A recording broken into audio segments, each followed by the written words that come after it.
Hi friends, எல்லாம் நல்லா இருக்கிறீங்களா? ஓம் ஸ்ரீ சாய்ராம், ஓம் ஸ்ரீ சாய்ராம், ஓம் ஸ்ரீ சாய்ராம். நாம் சாய் அன்பர்கள் அனைவருக்கும் வணக்கம்.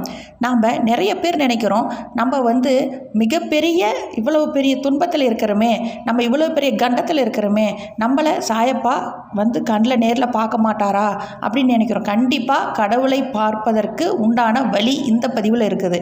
எப்படிங்க நான் கடவுளை பார்க்கறது அப்படின்னா, உங்களுக்கு இந்த மிகப்பெரிய அந்த கண்டத்திலிருந்து அதுக்கு ஒரு 6 நம்ம மனதை கட்டுப்படுத்தி அந்த மாயையிலிருந்து சாயப்பா எப்படி இதிலிருந்து வெளியில் வரதுங்கிறது இந்த பதிவு மூலிமா உங்களுக்கு முழுவதுமாக அப்படியே அற்புதமாக தெளிவாக சொல்லிக்கிறாரு. ஐம்புலன்கள் என்ன அப்படின்னு பார்த்தீங்கன்னா, கண், காது, மூக்கு, வாய், உடல் கட்டுப்படுத்துவது. பிறகு 6வது புலனான மனதை கட்டுப்படுத்துவது.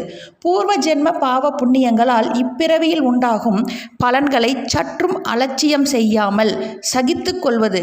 செல்வம், பெண்கள், மக்கள், நண்பர் யாவரும் உண்மையல்ல என்பதை புரிந்து மாயையிலிருந்து விடுபடுவது.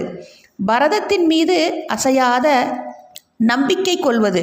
சுகம், துக்கம் இரண்டையுமே சமமாக பாவித்து திடமுடன் இருப்பது. இவையே கடவுளை காணும் வழியாகும் அப்படி நம்ம சாயப்பா சொல்கிறாருங்க.